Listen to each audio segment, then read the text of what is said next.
and not. Wind variable, 4 knots. The marine forecast for Chesapeake Bay.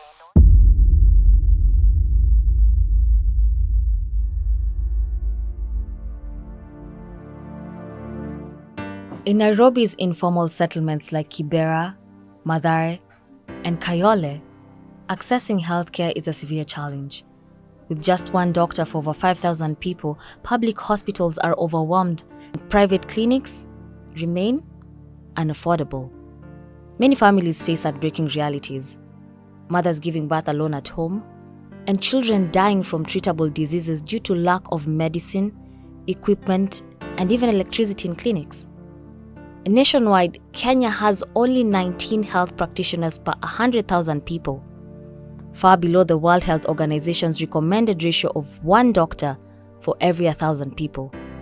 Poverty exacerbates this crisis, as 37.5% of Kenyans live in multidimensional poverty, lacking basic health, education, and living standards. Nearly 93% of health facilities in Kenya cannot offer basic outpatient services, according to the 2023 Health Facilities Census. This combination of poverty, insufficient medical staff, and under-resourced clinics means millions of Kenyans are effectively denied the healthcare they urgently need.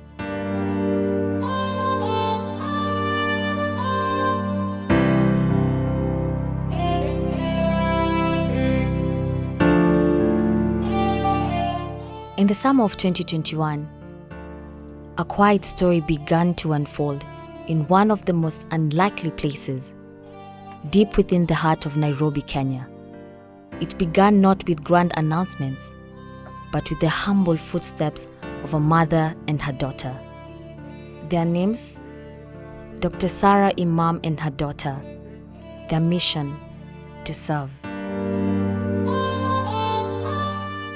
In 2021, when the pandemic was rampant throughout the world, most countries were pretty much closed down, and I really wanted to do something that summer. As an educator, I do get my summers off, and I explored and discovered Kenya might be a safe place for myself and my daughter to travel to and maybe be able to provide some service. I was trying to find some sort of medical organization, and I wasn't able to do so, but I did find UCESCO, and UCESCO is a women's empowerment and educational non-profit organization. And I contacted them just to ask them if they had any contacts about medical care, and I met Kingsley, and Kingsley basically said to me that, and Kingsley is the executive director of UCESCO, he basically said to me he would be able to set up some sort of mini medical service in a church, and this is much needed because, especially during the pandemic, everything had shut down, and that's how it started. They had come from the United States, from the Citadel, the military college of South Carolina, to volunteer at a small pop-up clinic nestled in Kibera, the largest urban slum in the world. In 2021, we received Dr. Sarah Imam. She came as a volunteer, like a medical volunteer. And then when she was working in our pop-up local clinic in Kibera, she was so touched when she saw many people were coming for medication. In fact, what touched her most when he saw one woman who traveled from Busia, almost 400 kilometers plus, to come for the services. So, and then she could able to see a big line. Many people were waiting for her services. So she cried and she said, like, I'm going back, and I think I'm going to come back with my team. I want to help as many people as possible. She could not hide the tears of joy when she could able to see women smiling because of her. The line of patients stretched far. Twice, around the corner of the building, word had traveled fast. Some had come from just around the corner, others from as far as 350 miles away. One woman journeyed from Busia, having seen a flyer with the face of an American doctor who she believed could help her. Many of these patients had not seen a doctor in years. Some had never seen one at all.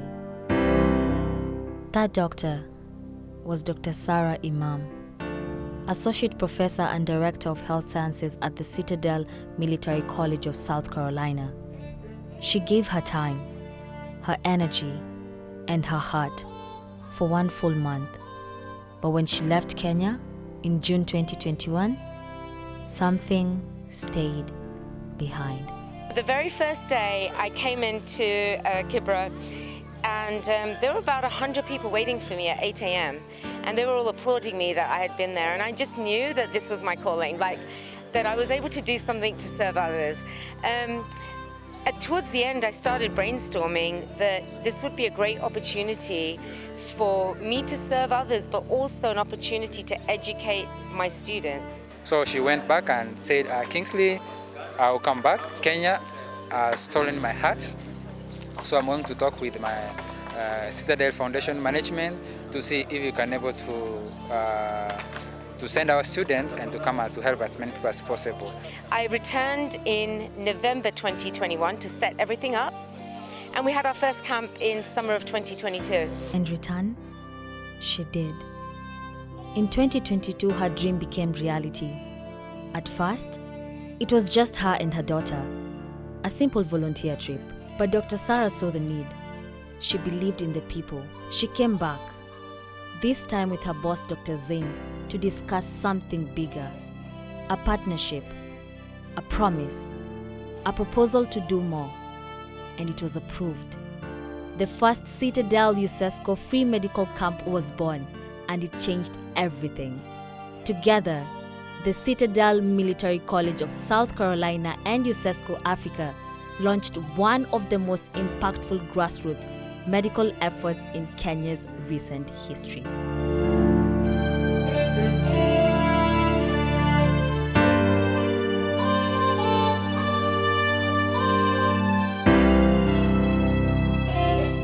The dream of Dr. Sarah Imam came through. In 2022, UCESCO and the Citadel held the first medical camp, attended to about 4,000 patients in Mathare and Kibera slums consecutively. The free medical camp was adopted with the objective of health consultation, early screening, disease detection, medicine distribution, and referrals in partnership with the hospitals for further treatment and creating awareness of various conditions. We've not looked back since. We're doing amazing things. It's growing every single year. We're able to offer more and more every single year. Dr. Sarah was then awarded the license to continue serving the Kenyan people. Her compassion was recognized globally. She became a hope for many families. The Citadel volunteers came, doctors, students, professionals, traveling across the ocean at their own expense with one purpose: to serve. The following year, 2023, the mission grew. Over 6,000 patients received treatment across Kibera, Mathare, and Kayole. In 2024, the number jumped again: 10,906 people treated, lives saved, communities healed. And this year, around 15,000 have been treated. They called it a level 5 walking hospital.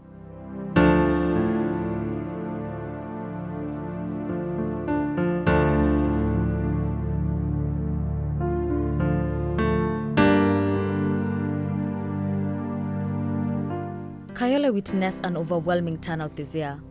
Thousands lined up from dawn, hoping to receive the critical care they couldn't otherwise afford.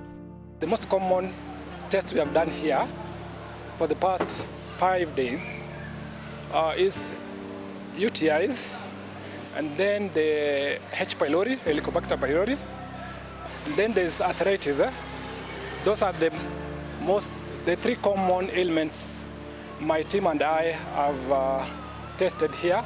The common illnesses that are found here ever since Sunday up to now, since we started the camp, in pediatrics, in children, is underweight, which is majorly due to malnutrition, and I've also found upper respiratory tract infections.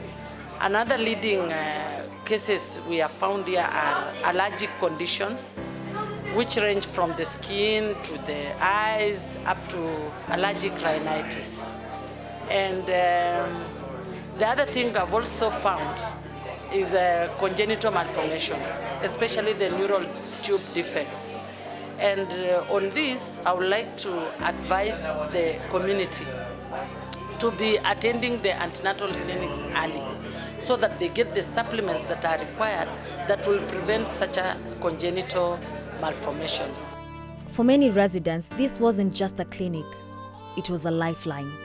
Children were treated for respiratory infections, mothers received prenatal care, and the elderly was screened for hypertension and diabetes, among others. Nimeenda hizi process zote za matibabu, nikatibiwa, hata nimepata macho ine zangu za kuona, sikuwa naona vizuri, nimepata madawa za kifua. Madawa zao hata ukiangalia hata zile za zingine nilikwenda kununua kwa duka, naona zao ni mzuri na they expensive.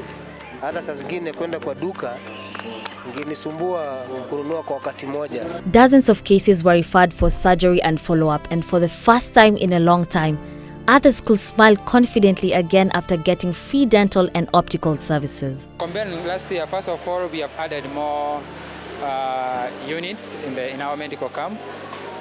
Especially last year, we experienced so many children who needed our service. So this year, we have managed to add 2 pediatricians. And also we saw last year there was a lot of cases of orthopedic. So this year we have introduced also orthopedic units. And also we have added more. Last year we had a lot of cases of dental issues. So we managed also to add more dentists in our this year medical camp. And of course also some medicine that we didn't have last year. This year we have managed to add more medicine and to help more people. Personally naambia watu hapa kuna level 6 hospital because kitu yote unataka, whether unataka kutibiwa mapua, throat, macho, meno, kifua, chochote unataka iko wapi? Iko hapa, na yote ni bure. Na si hayo peke yake, ukishaonekana shida yako ni gani, unatumwa pia kwa pharmacy na dawa ni bure.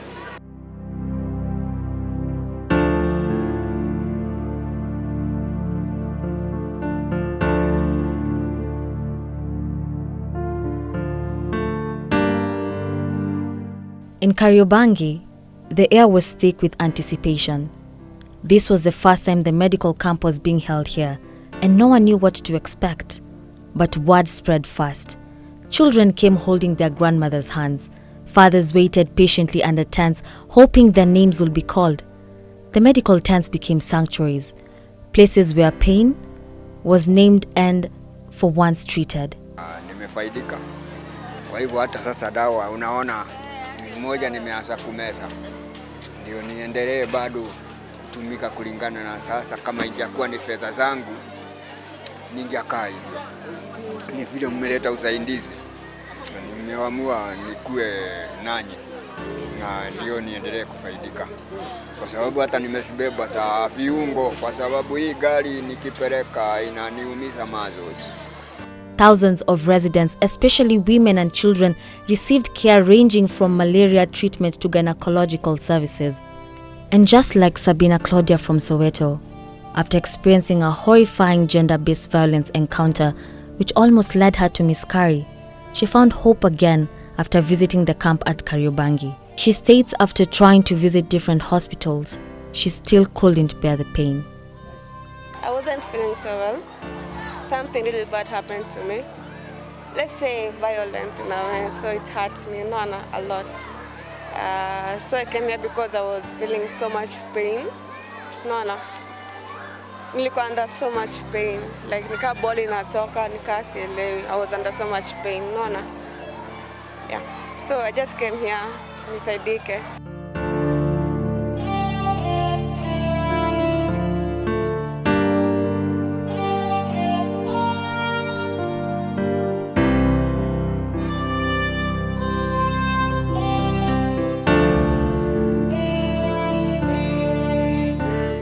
Kibera, where the journey first began in 2021, felt like a homecoming. We served for 3 weeks in 3 different locations. The first one being Koyole, the second one Kariobangi, and the third one Kibera. And And with each medical camp, we see a rise in numbers, and we also see a somewhat different population as well. I think the greatest needs are in Kibera, so it gives me the greatest pride to be here, hoping that we can serve the maximum number of patients possible. So to me, the quality of service is very important, not so much the numbers, but we do hope to be able to incorporate as many people as possible. For the few days we've been in Kayole, that is 5 days, we took statistics of 4,225 patients, which we saw with different diagnoses. In Kariobangi, we took like 5,091 patients. We've been having transfers, that is referrals, for the diseases, several diseases, apart from dental, of which we do the referral and follow-up for the patients. This year, over 3,000 patients were treated, from simple checkups to life-saving diagnosis. The impact was visible in every tear, every thank you, every child running home with medicine and hope. We have another patient who we had made a referral to Shri Shomenerian Hospital in Langata, where she had a fracture on the index finger, and of which the surgical procedure was done on Monday, and it was successful. And we really appreciate Citadel and UCESCO and the patients for the amazing support that they have offered us. Most of them actually, I realized, they are living with painkillers. Somebody else, like now there's a woman who came, he has a very serious fracture, but she has been living with painkillers.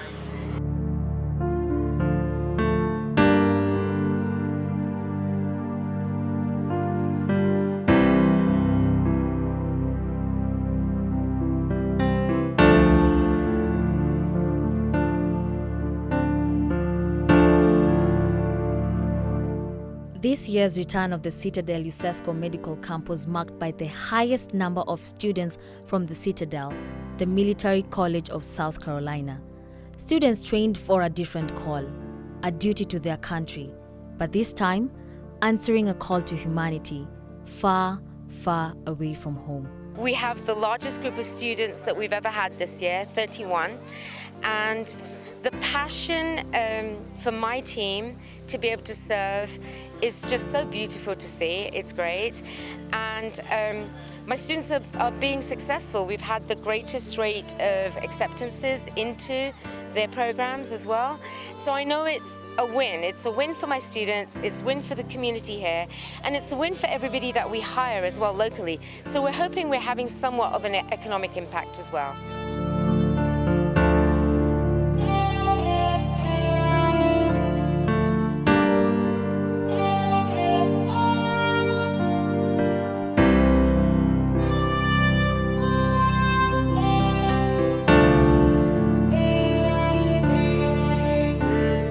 For the students of the Citadel, this was more than a trip. It was a journey of discovery, of service, and deep human connection. Today I've been in the ECG room with Dr. Stephanie, and I've learned a lot about how to use an ECG machine. My experience so far has been nervous, fun, a mix of everything. I've been working in the pharmacy. It's been a great experience being able to hand out prescription drugs that these people here in Kenya and Nairobi really need and desperately need. These medications are going to help them actually heal and hopefully live a long and healthy life. Today I've been in the pediatrics center of the camp, and I've seen a wide variety of things coming in, from just like rashes, common colds, to really high fevers. And I've got to see a wide range of things I'd never see back in the States at this camp, and how to treat it properly. And I have been in triage, pharmacy, and physio for most of my time here, and I've really enjoyed each department and the way they're all very different. Equipped to serve and ready to learn, some of the students witnessed unique cases which they now term as unforgettable experiences. You see a lot of malnutrition patients, you see a lot of people dehydrated and needing of nutrients. And so in the treatment and emergency station, basically what we do is we give a whole lot of injections and IVs in order for these people to recover and hopefully get the help that they needed to get. I have learned so much more besides just the medical field. I have learned a lot about just this culture and these people, and it is the most incredible experience I've ever had. One of my favorite things is working with the pregnant patients and be able to tell whether it's a boy and a girl on a sonograph. It's just been really amazing and a great experience. I was in the ortho tent, and this lady that was 73, she could not walk, had osteoarthritis, had to use 2 crutches to walk, and I went and did the steroid shot, and 5 minutes after I gave her the shot, it was an absolute turnaround. She could walk. She even did a little jog with me afterwards. We had an 8-year-old kid who had muscular dystrophy and really had challenges moving. And unfortunately, there's not a long life expectancy, so that was really challenging to see. It was a small child, around 8 years old. He couldn't walk. He couldn't barely move his arms, and he was probably 60 pounds, so probably 30 kilograms. And it broke my heart seeing that. Someone coming in with bone cancer and just having to live with that, because he was a chef. So how is he supposed to walk around and move around when he has that going on in his life? So just seeing how different people are affected by these different cases and diagnoses, it's just something that you have to think about and think about truly, and how we treat it here as compared to in America. Like painful joints and she couldn't walk, and then she was able to like leave here after getting a single injection in both of her knees. I thought that was very cool. Like life-changing medicine. I seen someone with a messed up hip implant. They messed it up and his hip bones, his 2 bones were like touching, he had hip pain. We have a woman here that is 30 weeks pregnant and who was about to go into labor. 11-year-old. And he was complaining of his mouth was really stuffed, and his nose was stuffed, and his mouth was really like dry. So while we were looking at that, we looked at his ears, and we could see that his ears had a lot of earwax, which is a sign also for allergies. And we looked at his nose, and we can see his nose like the gland of his nose were really stuffed. And when I was doing all the when Mike was going through about everything, we used a tongue depressor, and with that tongue depressor, when we opened to see like his tonsils, blood was coming out. So we're like, oh, this is not good. But knowing that he's been dealing with allergies for so long, Michael used a drain method that will help him to free his nose and his throat.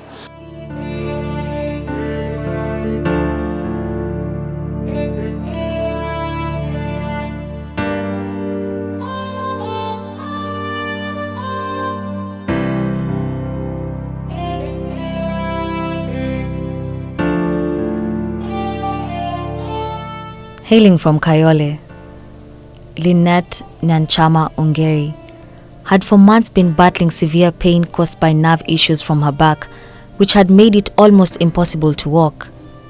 Nilisikia kwamba leo kuna matibabu huku, nikaona ya kwamba nikuje, na nilikuwa na shida ya nerves ya mgongo. But I thank God nimekutana na madaktari wa huku wamenishughulikia. Sikuwa natembea nikikuja, but I thank God now naweza tembea peke yangu. Yeah, na nimeambiwa kesho naweza kuja. Na naomba waendelee kuwa na hiyo roho ya kusaidia watu wengi. She says she had visited a hospital before, where the doctors recommended an X-ray, but unfortunately couldn't locate the problem, leaving Lynette to continue suffering with excruciating pain. Nilikuwa na shida sana ya mgongo. But after Dr. Sarah ameangalia the X-ray, before nilikuwa naambiwa sina ugonjwa, but after aliangalia akaniambia vinye nasikia na it was ni ukweli. That is how nimepelekwa kwa matibabu mpaka saizi naweza tembea na sikuwa natembea. Her husband, Elijah Ongeri, couldn't hide his joy after learning of his wife's healing and could walk again. The doctor, who happened to be, her name is Sarah, I don't know, is Sarah. She did a tremendous, she's doing a good job with human in her. And I can confirm that the X-ray we received from one of the institutions in Nairobi, the doctors did not give us the actual readings of the X-ray. They said nothing was there, but when Dr. saw it, She said exactly where the problem is, and without even explaining, she went and touched the problem. So that means this is where now passion and humor meets services. Irene Nyatuka is a 39-year-old Mathare resident. According to her mother, she has been suffering from cerebral palsy and epilepsy since she was 3 years. In one fateful incident in 2013, she fell and was admitted to Kenyatta Hospital for 3 months, an occurrence that left her paralyzed and unable to speak. Alianza kuanguka, kufika 2013 akaraswa ICU Kenyatta 3 months. Kwanzia wakati hajaiamka na ajielewe.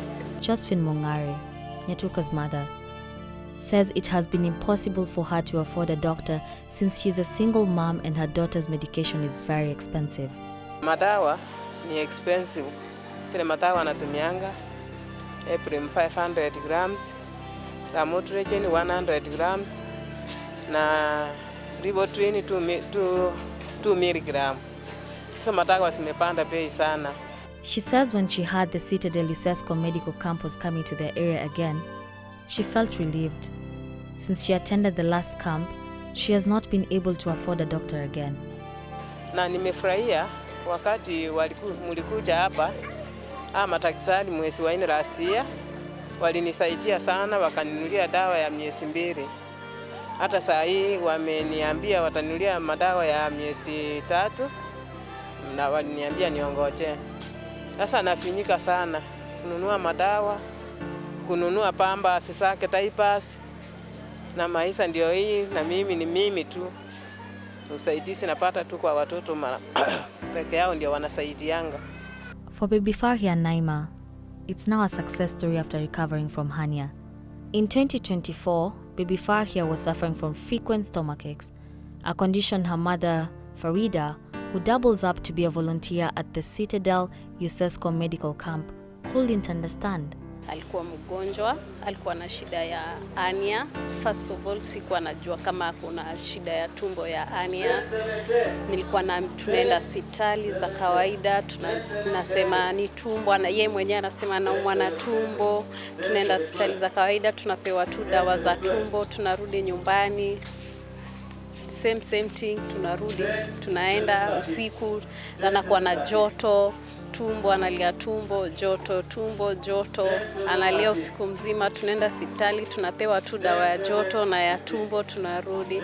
After proper diagnosis during the 2024 Citadel UCESCO medical camp, she was notified her child was suffering from hernia, a condition which required a surgery. Wakati UCESCO walikuja, medical camp ilikuja, nikaenda kwa daktari, akanielekeza niende kwa Dr. Zara, akaniambia Dr. Zara akaangalia, nikamwambia kuna tumbo, kitovu yake ilikuwa kubwa, akamwangalia sema ni hernia, wakamtake picha, wakachukua picha, wakampea referral, akatibika. After hapo tukaenda, akapelekwa hospitali. Okay, nilikuwa na kitu serious, kumbe ilikuwa kitu iko serious. Kufika hospitali kaambiwa anafaa fanyiwe surgery. Kaenda kufanyiwa surgery. Surgery alifanywa poa, alikuwa successful. Nashukuru Mungu sana. Mali huyo mtoto amenitoa ni mbali sana. Sikuwa najua atafika mali hapo. Mali sahi yako sahi nashukuru Mungu sana, alhamdulillah. Nashukuru sahi yako sawa. Toa mbali sana. Yani hata sijui niseme nini. Umenisaidia sana medical camp UCESCO, na washukuru sana. A year later, baby Farhia has started her early education, and when she grows up, she wants to be a doctor, just like her savior, Dr. Sarah. Hata ashaanza shule, alianza disia shule Page Lucas, anasoma huko, hako PG, anasoma, anang'ang'ana, hata anasema anataka kuwa doctor or pilot, hizo vitu mbili. Nashukuru Mungu sana. Ako beta, ni clinic tu tunaenda check up hiyo kuangaliwa, anasema bado ndani japona, lakini yuko sawa, anakula vizuri. Hapo mwanzo hakuwa anakula, hakuwa anaika anything kwa mdomo, kwa na kushinda tu vitu ndogo ndogo, akuli aka lose weight. Sasa nashukuru Mungu, sasa weight yake imerudi, iko better. For some, the impact was deeply personal, not just physical healing, but emotional restoration. Na niwashukuru sana wale walileta hiyo hospitali washindi kutuangalia. Thank you, and we encourage you that may you continue coming and may you continue blessing us with this camp. May God bless you. Nimehudumiwa vizuri, nimeshukuru. So we have been treated, me and my daughter, and the services are exceptional. Tunashukuru na tunasema ni asante. Popote walipo, Mungu awasaidie, awabariki sana. Sisi tumetibiwa. And to Dr. Sarah. She's an amazing woman, and I think it all stems from, obviously her knowledge from going through medical school, but also from being a mother. I think she treats us all as her own children. Thank you for inviting me on this trip, and you're the only person at school that's actually been helping me with my pre-vet applications and getting into schools. So she's always so kind, she's understanding, she's always there for you to help. She takes the time with each patient, working at an eye level, making sure they're cared for in every possible way, whether that be emotionally, physically, any way possible. Anything they ask for, she gives. She gives them medicines or anything that can help their ailments. Thank you, Dr. Zara. I love you.